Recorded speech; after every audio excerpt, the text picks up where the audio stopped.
Good evening.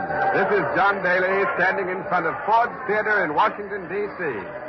This is indeed a red-letter night in the history of Ford's Theater, April 14, 1865. Because tonight, President Abraham Lincoln and his party will attend a special charity performance of the celebrated English comedy, Our American Cousin. Inside the theater, the curtain has already gone up. Outside, here in front of the theater, the crowd of curious spectators stand around. April 14th, 1865. Place, Washington, D.C. You are there. Abraham Lincoln at Ford's Theater. CBS takes you back to one of the great dramas in our nation's history. All things are as they were then, except for one thing. You are there. You Are There is based on authentic historical facts and quotations. And now, Washington, April 14th, 1865, and John Daly. The damp and misty weather in Washington tonight has not dampened the ardor of the crowds who for 4 long days now have been wildly celebrating the surrender of General Lee to General Grant. The people here are in high spirits, gathered around Ford's Theater, which is a 3-story, red stone building, windows and entrances in gray. Cultival Saloon is on the right, Ferguson Saloon is on the left, and both of them are jammed. The windows and doors of the houses along both sides of the street are open. People are hanging out of them for a look at the president. Although the curtain has gone up on the play, some members of the cast who are not on stage at the moment stand around in their costumes for a look at Mr. Lincoln. There's John Diet and Mrs. Helen Muzzy. There's young Miss Jane Gowdy and John Wilkes Booth, the handsome, dashing Shakespearean favorite. He is not in the performance tonight, by the way. I think I see over there. Oh, yes, there's Mr. Harry Ford, one of the 3 brothers who manage this theater. Now, if I can just get through to him, excuse me, please. Oh, let me push through here. I'm sorry, but watch the cable. Oh, Mr. Ford. Mr. Ford. Yes, sir? Say, Mr. Ford, this is CBS. You have a great crowd here tonight. Yes, the theater is sold out. And have you raised your prices for tonight? Tonight is a charity benefit. The orchestra is $1, the dress circle and the parquet 75 cents, and the family circle is 25 cents. I see. Well, this is the second time President Lincoln has attended your theater, isn't it, Mr. Ford? Yes, and tonight he's going to sit in the same box. And I brought in that old rocker he likes. Oh, thanks very much, Mr. Ford. Not at all, anytime. Thanks a lot. I think I see John F. Parker, the president's personal guard, arriving on foot. Evidently, he's come ahead of the president to be on hand when Mr. Lincoln and his party arrive. Now, if I can get through to him, excuse me, please. Let me through. I'm sorry, but watch the cable. Mr. Parker. Oh, Mr. Parker. Say, Mr. Parker, this is CBS. Has the president's carriage left the White House? Is he on his way over here? Yes, he and Mrs. Lincoln left about 10 minutes ago to pick up Major Rathbone and Miss Harris. Well, aren't General Grant and Mrs. Grant in the party? No, they were supposed to come, but General Grant left on the evening train for Burlington. Oh, that's too bad. We kind of hoped we'd see the general as well as Mr. Lincoln. Say, by the way, who is Miss Harris? Well, that's Miss Clara Harris, daughter of the senator from the state of Maine. Oh, yes, of course. And Major Rathbone is an attaché at the War Department. That's right. Excuse me, right. Yes, the president's carriage is just coming down 10th Street now. It has crossed F Street. It's going to pull up right here at the carriage platform. The president is smiling, bowing, doffing his high black silk hat to the crowd. And the band that's been waiting here for this moment is picking up its instruments and getting ready to play. Burns, the coachman, is throwing up the horses now. The carriage is stopping at the platform. Forbes, the footman, has jumped down to assist the party as they get out. Mrs. Lincoln and Miss Harris are getting out, and now the president, followed by Major Rathbone. The band wants to play a tune. They're asking the president what it is he wants to hear, but it'll probably be Yankee Doodle, Marching Through Georgia, or Rally Round the Flag. The president just said something to the band leader, but in all of this racket, I just can't hear what he's saying. Oh, do you hear that? It's Dixie. Mr. Lincoln has asked the Union band to play the Confederate song, and they've responded with a will.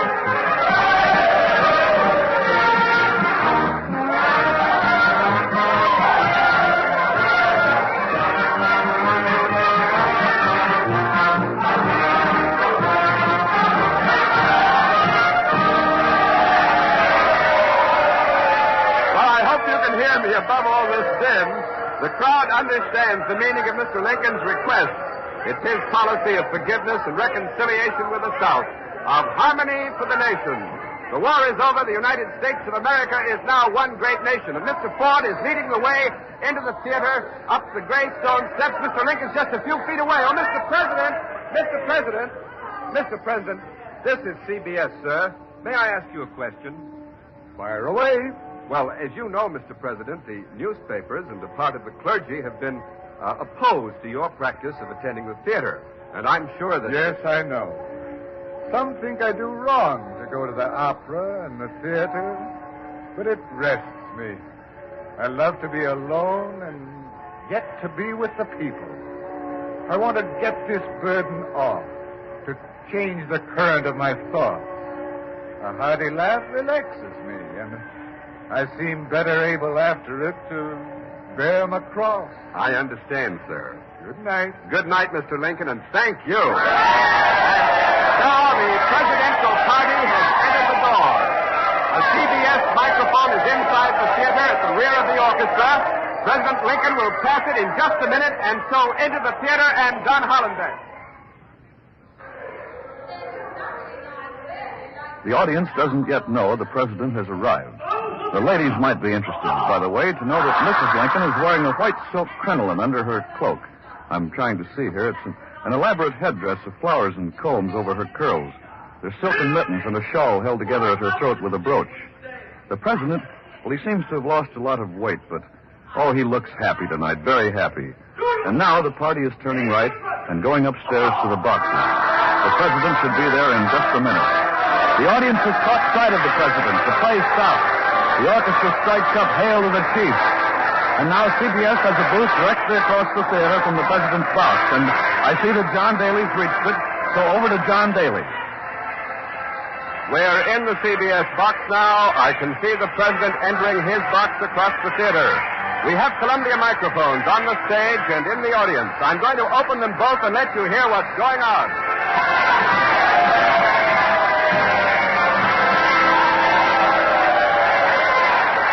The president is in his box now. The audience is standing. Mr. Lincoln is acknowledging the welcome. Beaming, he nods his head and waves to the jam-packed crowd. And now, motioning towards the stage and the interrupted play, Mr. Lincoln sits down. The ovation continues, but following the president's lead, slowly, almost by sections, the audience resumes its seats and the play will resume in just a moment. Our American Cousin by Tom Taylor, by the way, is an eccentric comedy, as many of you probably know. It's a popular favorite, been performed at least 1,000 times. The play revolves around a typical, drawling Yankee in England who lights his cigar with an old will, burning the document to ashes, and thereby throwing a fortune into the hands of an English cousin. And now, the CBS microphones on the stage will pick up some of the dialogue. Lord Dundreary, a silly, foppish Englishman, is being teased by Florence the heroine, played by the star Miss Laura Keene. Yes, but a lonely one. What sort of night had she? Oh, a very refreshing one. Thanks to the draft I've prescribed for her. What? Have you been prescribing for Georgina, Lord Dundreary? Oh, yes, quite. You see, I gave her a draft that cured the effect of the draft. And that draft was a draft that didn't pay the doctor's bill. Didn't that draft? Good gracious, what a number of drafts. You almost have a game of drafts. What's the matter? That was a joke, that was. Anyone can see the draft has been suspended. Miss Keene has very neatly injected a bit of the national peace celebration into the play. With Lord Dundreary making so much of the word draft, Miss Keene threw in the line, anyone can see the draft has been suspended. And everyone in the audience knows that General Grant suspended the military draft this very morning. That was quite keen of Miss Keene, if I may be permitted the pun. Well, the president enjoyed that joke, too. He's smiling broadly. The play continues, and we'll take you again to the stage presently, but on this gala night, the audience is as interested in the presidential party as they are in the play. Although, because of the angle at which the box is set, they can only see Miss Harris and Major Rathbone.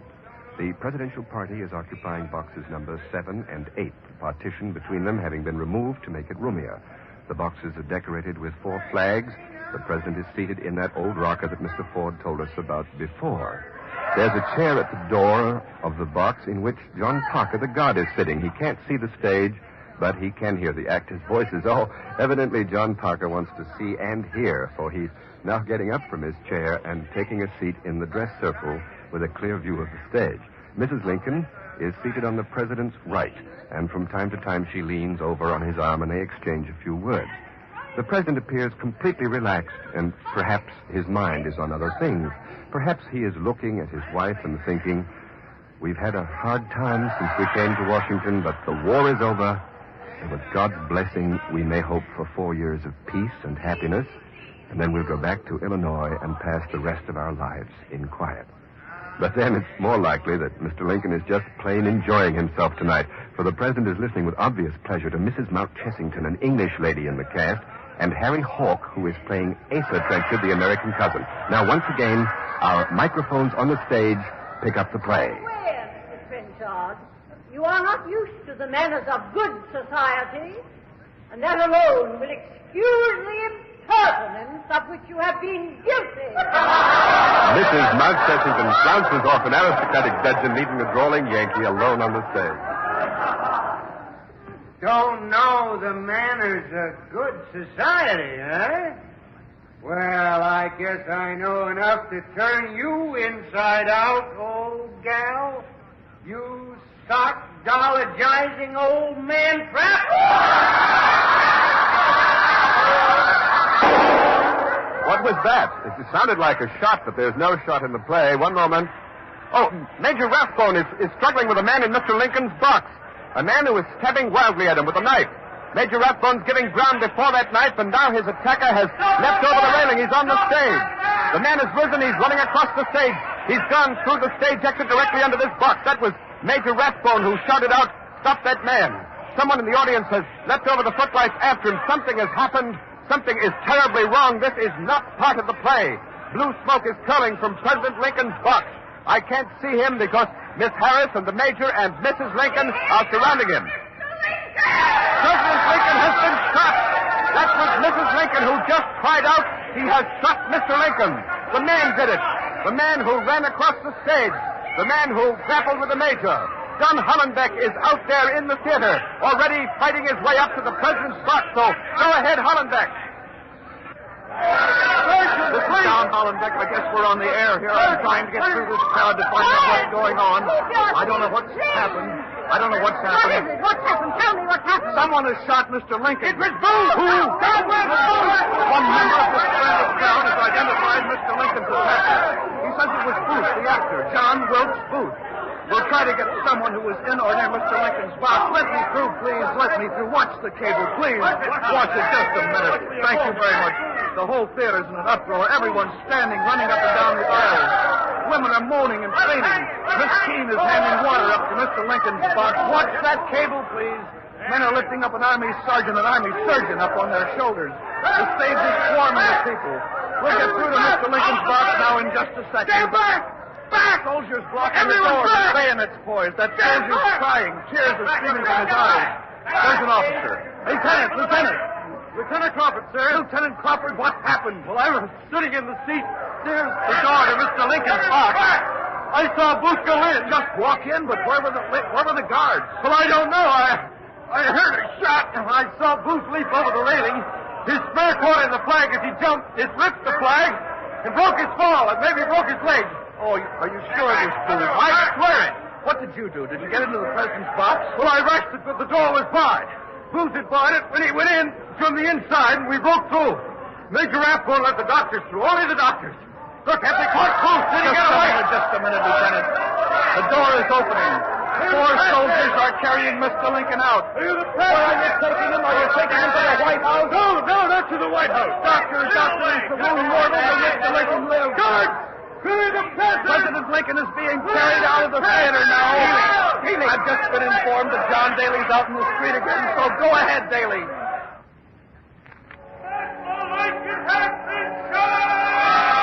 Two more soldiers have joined join the four who are carrying the president out here into 10th Street. The street is jammed with people who have heard the news.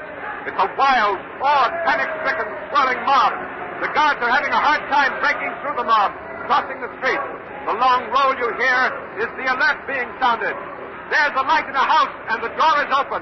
A man stands at the door with a candle, calling to the group carrying Mr. Lincoln. They're taking the president in there. The number is 453 10th Street. Anybody know who lives in that house? Peterson! It's the Peterson house! It's the only house available. The president's White House guard is thundering into the street. Perhaps you can hear the ring of their horses' hoofs on the cobblestone. They're flashing their sabers and clearing the street. President Lincoln has been shot. President Lincoln has been shot. There's been so much excitement. Only now the full horror of what has just happened at Ford Theater is beginning to dawn. We will stay here in front of the Peterson house and bring you immediately any reports on Mr. Lincoln's condition. But we have just been informed that something has happened elsewhere in Washington that we don't know of here on the scene, and so we return you now to our studios.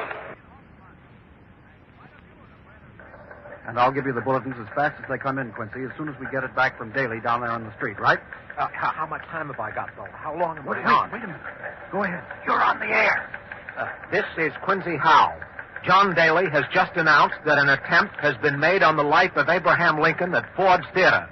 Secretary of State Seward, has also... just a second. Here's the bulletin. Secretary of State Seward has been attacked.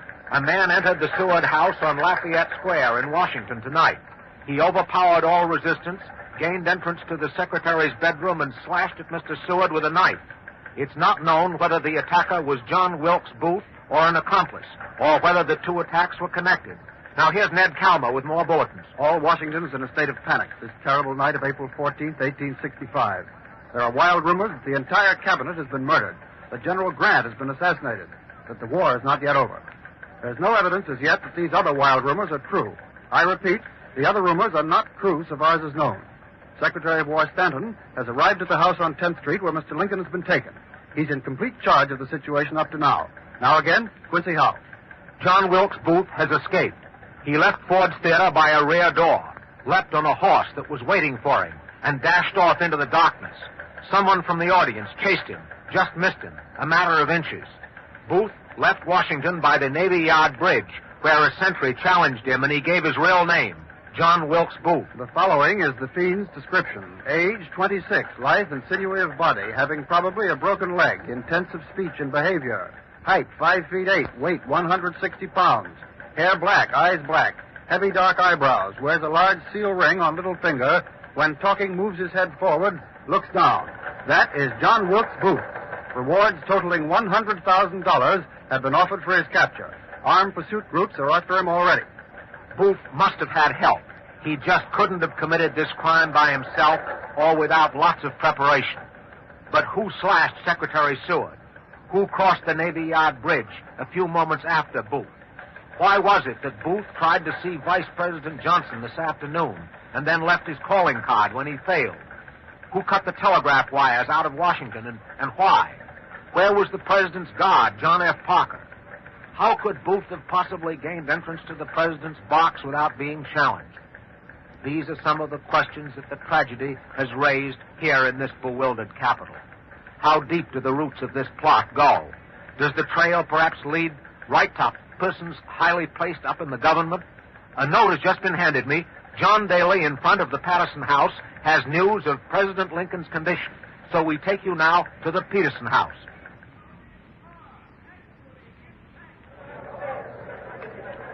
This is John Daly in front of the Peterson house, where President Lincoln was carried after he was shot in Ford's Theater across the street. The president is sinking swiftly. He has not regained consciousness since Booth sent a single bullet fired at close range into the area behind the president's ear. The surgeons are discussing now the question of removing that bullet. Mrs. Lincoln is in there at the bedside, so is the president's son, Captain Robert Lincoln.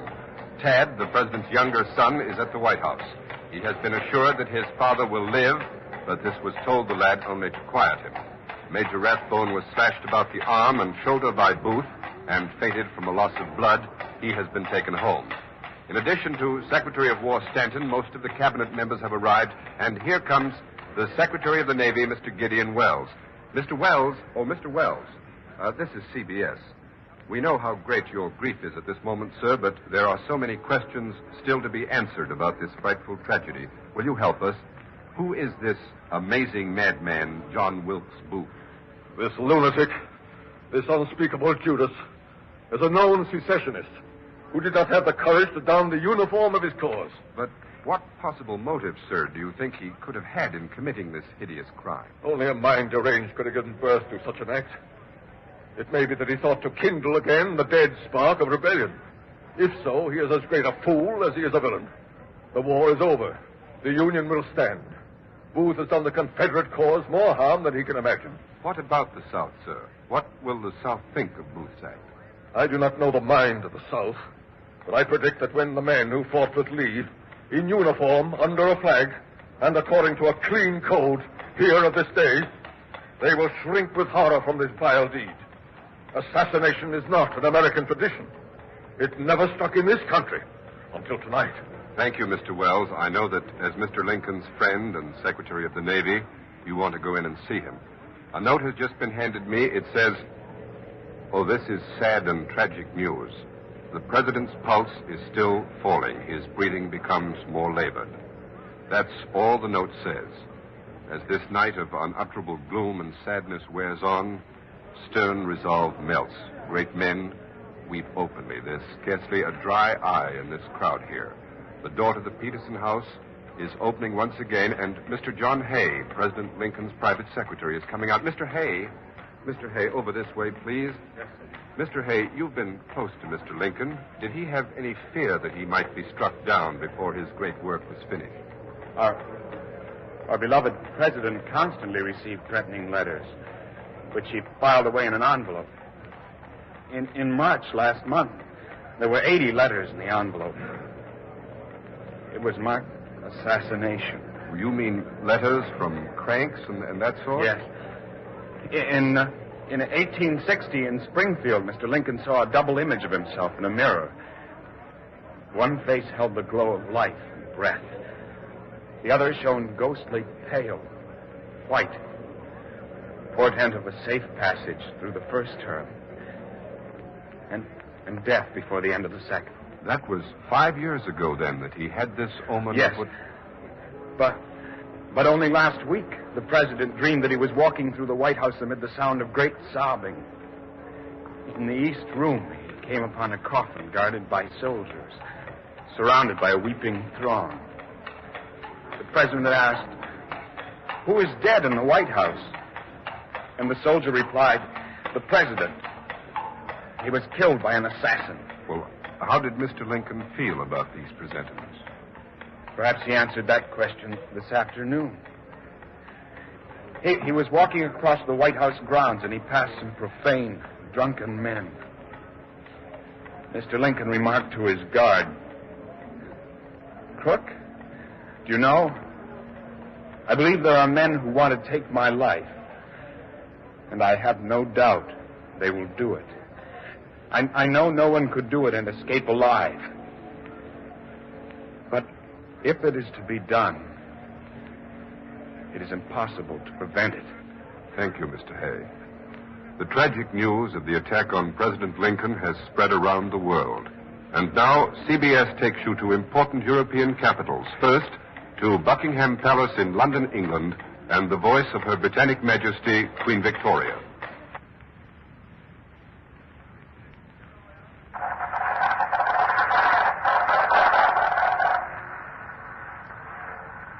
I speak to Mrs. Lincoln. No one can better appreciate than I, who am myself utterly broken-hearted by the loss of my own beloved husband, what your suffering must be. And I earnestly pray that you may be supported by him, to whom alone the sorely stricken can look for comfort. And now to the French capital.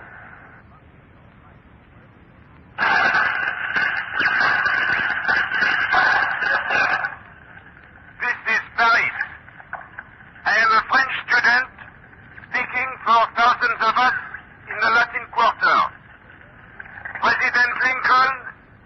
fellow citizens, there are no longer any countries shut up in narrow frontiers. Our country is everywhere, where there are neither masters nor slaves, where people live in liberty or fight for it. Paris, we take you now to the capital of Russia.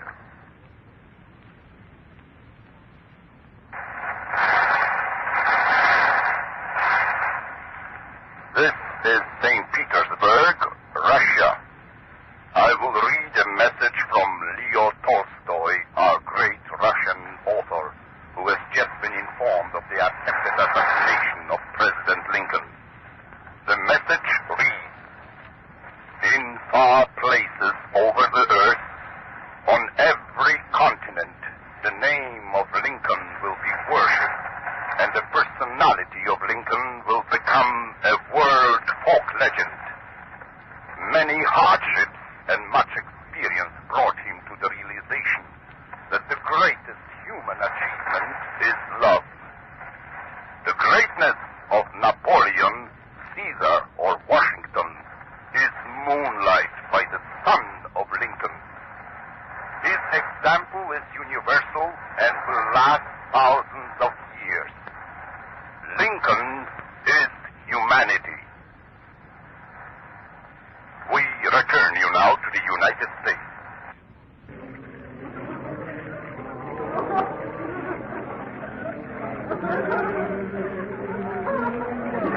This is John Daly in front of the Peterson home on 10th Street. It is past 7 o'clock in the morning, April 15, 1865. President Lincoln was shot last night at 10:15. Doctors say there is no hope. The long vigil will soon be over. Here outside the Peterson house, a cold rain is falling. The sky is dully gray. The early morning mist is like a shroud. The hearts of men and women are overflowing with grief. Some are kneeling, some lifting their voices in the singing of spirituals. We are told that Mrs. Lincoln is not in the room with the president. She has made her last farewell and is seated in a back parlor. Captain Robert, the president's son, is leaning on Secretary Stanton's arm. He has borne himself well. Only twice has he given way to his overwhelming grief. The Reverend Dr. Gurley has spoken a prayer. For Abraham Lincoln, there will be black borders on the newspapers today, anguished sermons on Resurrection Sunday tomorrow in a resting place. There will be the end of the mortal, but the beginning of the immortal. For Abraham Lincoln will live on in the union he has saved, in the freedom he has given, in the dreams he has dreamed, in the vision he has seen. The vision, under God, of a new birth of freedom, of government of the people, by the people, for the people. Secretary of War Stanton is coming out of the Peterson house now. He pauses in the doorway, and the crowd, looking at his grief-stricken face, is suddenly silent. Mr. Stanton, how is Mr. Lincoln? Now, he belongs to the ages. The dread thing that we have awaited is come. President Lincoln is dead. The victim of Booth's vicious... Washington, April 14, 1865. Abraham Lincoln is assassinated at Ford's Theater.